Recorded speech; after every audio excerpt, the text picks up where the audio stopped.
بسم اللہ الرحمن الرحیم۔ السلام علیکم ناظرین گرامی، آپ کے بچے بھلے آپ سے پوچھیں یا نہ پوچھیں، آپ انہیں یہ ضرور بتایا کیجئے کہ ہم فلسطین سے اس لیے محبت کرتے ہیں کہ یہ فلسطین انبیاء علیہ السلام کا مسکن اور سرزمین رہی ہے۔ حضرت ابراہیم علیہ السلام نے فلسطین کی طرف ہجرت فرمائی۔ اللہ تعالیٰ نے حضرت لوط علیہ السلام کو اس عذاب سے نجات دی جو ان کی قوم پر اسی جگہ نازل ہوا تھا۔ حضرت داؤد علیہ السلام نے اسی سرزمین پر سکونت رکھی اور یہیں اپنا ایک محراب بھی تعمیر فرمایا۔ حضرت سلیمان علیہ السلام اسی ملک میں بیٹھ کر ساری دنیا پر حکومت فرمایا کرتے تھے۔ چونٹی کا وہ مشہور قصہ جس میں ایک چونٹی نے اپنی باقی ساتھیوں سے کہا تھا، اے چونٹیوں اپنے بلوں میں گھس جاؤ، یہیں اس ملک میں واقع اسکلان شہر کی ایک وادی میں پیش آیا تھا جس کا نام بعد میں وادی النمل یعنی چونٹیوں کی وادی رکھ دیا گیا تھا۔ حضرت زکریا علیہ السلام کا محراب بھی اسی شہر میں ہے۔ حضرت موسیٰ علیہ السلام نے اسی ملک کے بارے میں اپنے ساتھیوں سے کہا تھا کہ اس مقدس شہر میں داخل ہو جاؤ۔ انہوں نے اس شہر کو مقدس، اس شہر کے شرک سے پاک ہونے اور انبیاء علیہ السلام کا مسکن ہونے کی وجہ سے کہا تھا۔ اس شہر میں کئی معجزات وقوع پذیر ہوئے ہیں، جن میں سے ایک کنواری بی بی حضرت مریم علیہ السلام کے بطن سے حضرت عیسیٰ علیہ السلام کی ولادت مبارکہ بھی ہے۔ حضرت عیسیٰ علیہ السلام کو جب ان کی قوم نے قتل کرنا چاہا تو اللہ تبارک و تعالیٰ نے انہیں اسی شہر سے آسمان پر اٹھا لیا تھا۔ ولادت کے بعد جب عورت اپنی جسمانی کمزوری کی انتہا پر ہوتی ہے، ایسی حالت میں بی بی مریم کا کھجور کے تنے کو ہلا دینا بھی ایک معجزہ الہی ہے۔ قیامت کی علامات میں سے ایک حضرت عیسیٰ علیہ السلام کا زمین پر واپس تشریف اسی شہر کے مقام سفید مینار کے پاس ہوگا۔ اسی شہر کے ہی مقام باب لد پر حضرت عیسیٰ علیہ السلام مسیح دجال کو قتل کریں گے۔ فلسطین ہی ارض محشر ہے۔ اسی شہر سے ہی یجوج مجوج کا زمین میں قتال اور فساد کا کام شروع ہوگا۔ اسی شہر میں وقوع پذیر ہونے والے قصوں میں سے ایک قصہ طالوت اور جالوت کا بھی ہے۔ فلسطین کو نماز کی فرضیت کے بعد مسلمانوں کا قبلہ اول ہونے کا اعزاز بھی حاصل ہے۔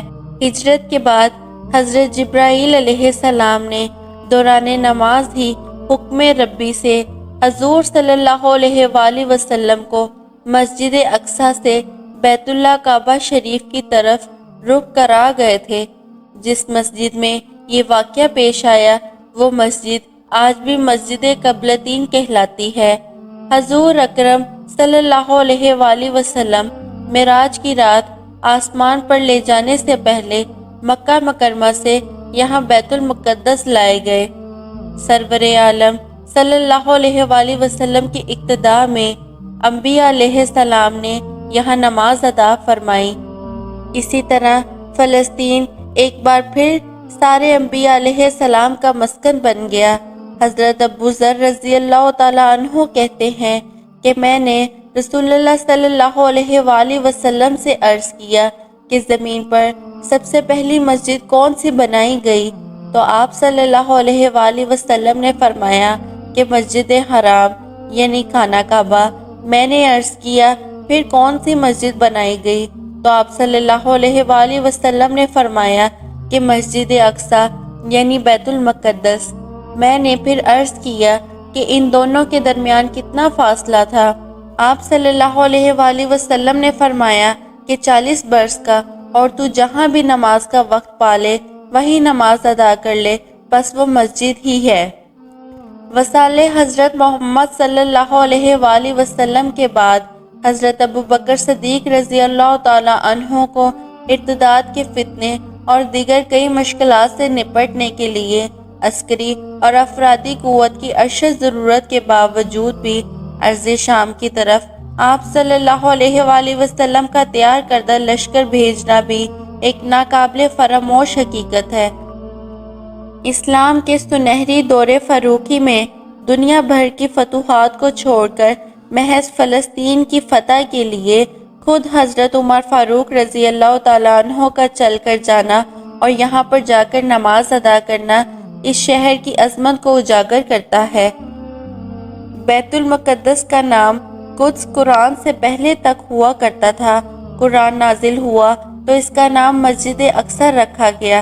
قدس اس شہر کی اس تقدیس کی وجہ سے ہے جو اسے دوسرے شہروں سے ممتاز کرتی ہے۔ اس شہر کے حصول اور اسے رومیوں کے جبر و استبداد سے بچانے کے لیے 5000 سے زیادہ صحابہ کرام رضوان اللہ علیہم اجمعین نے جام شہادت نوش کیا، اور شہادت کا باب آج تک بند نہیں ہوا، سلسلہ ابھی تک چل رہا ہے۔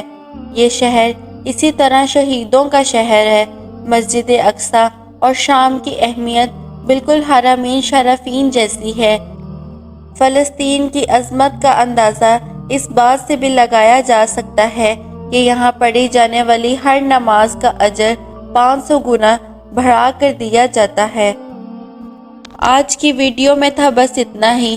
ویڈیو پسند آنے کی صورت میں لائک اور شیئر کیجیے، اور اگر چینل کو سبسکرائب نہیں کیا تو سبسکرائب کر کے بیل نوٹیفیکیشن کو آن کر دیں۔ شکریہ۔